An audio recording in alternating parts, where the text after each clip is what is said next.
Most people think getting rich is about finding the right stock, the right business, the right moment. But the real game starts way earlier, inside your head. If you can change the way your brain reacts to money, opportunities, and uncertainty, you can change your net worth more than any hot tip ever could. What schools taught you is how to solve for X. What they didn't teach you is how to solve for you. Your impulses, your attention, your self-talk. That's why two people with the same income can end up living completely different lives. One leaks money without noticing. The other turns the same dollars into assets, then into ownership, then into freedom. The difference isn't IQ, it's psychology. Here's the quiet truth. Money is emotional before it's mathematical. You don't buy things, you buy how those things make you feel.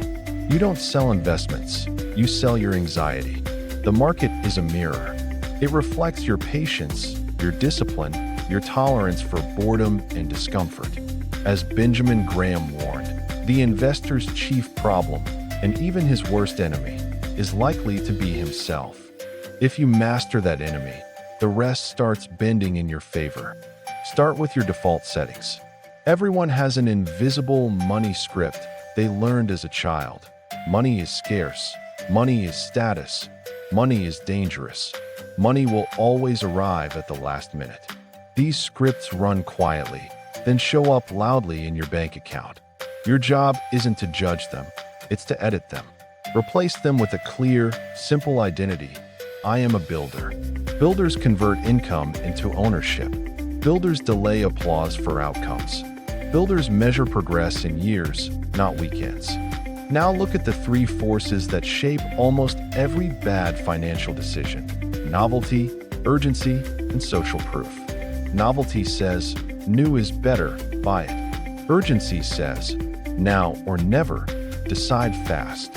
Social proof says, everyone else is doing it, join.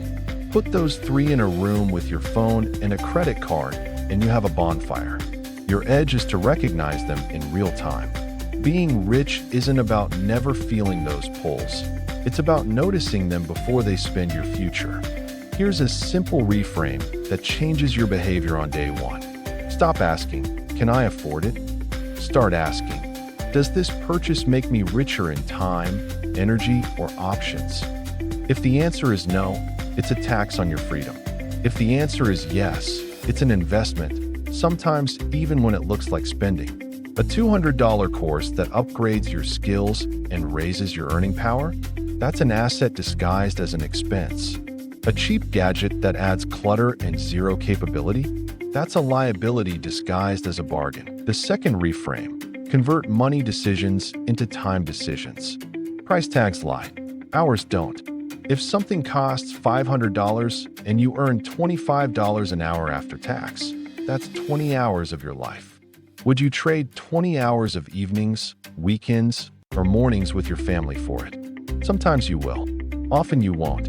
When you measure in hours, impulse buys slow down and intentional ownership speeds up. The third reframe: upgrade your relationship with uncertainty. Schools reward certainty, the right answer in the box.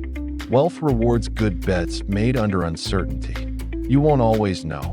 You will rarely feel ready. That's okay. Your goal is not to predict perfectly. It's to behave well across many decisions. The most important quality for an investor is temperament, not intellect, reminds Warren Buffett. Temperament means you can hold two thoughts at once. I might be wrong, and I'll still follow my process. Let's make this real with a story. Two friends, Tara and Miles, both 30. Same salary, same city, same rent. Tara's money script says, money is a tool to buy relief. When she's stressed, she scrolls and buys. When she's bored, she orders food she doesn't really want.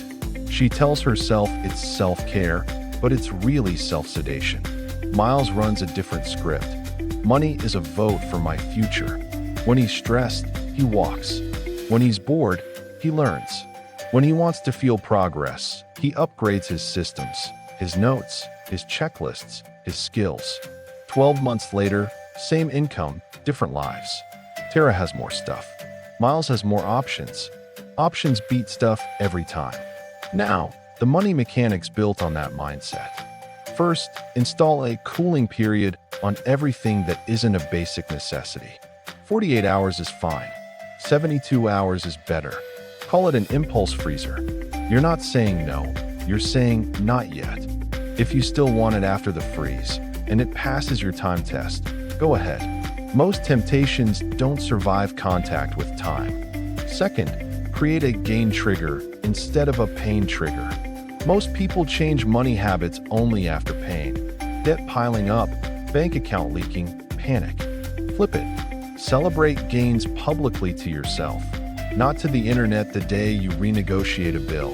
The month your net worth ticks up, the morning you finish a course that raises your ceiling.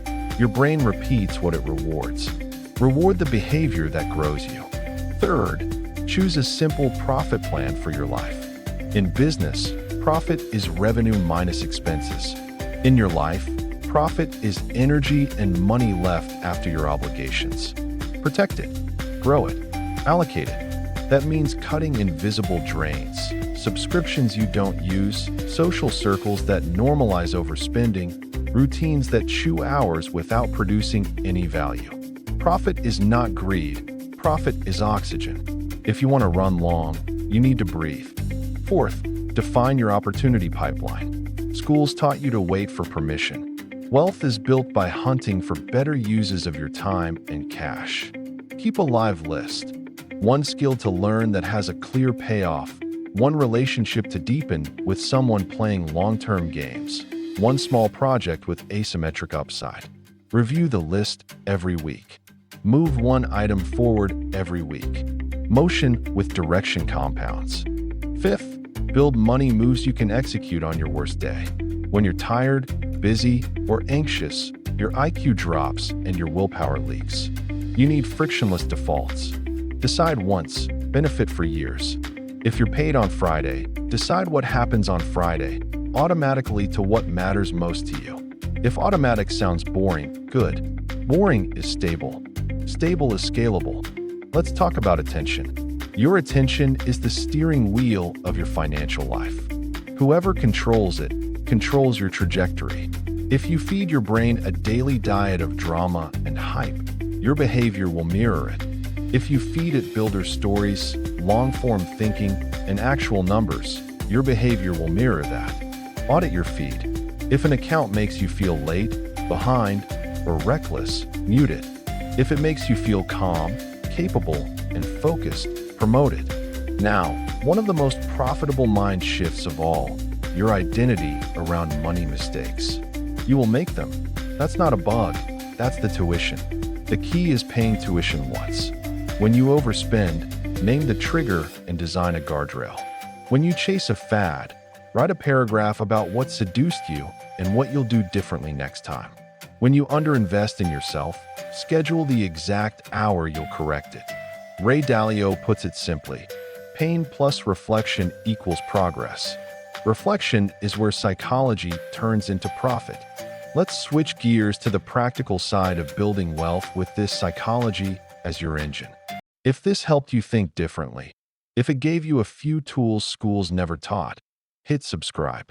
We're building a community that trains the mind first and the money second, that swaps shortcuts for systems, and that chooses the kind of wealth you can feel in your calendar and your chest, not just your app.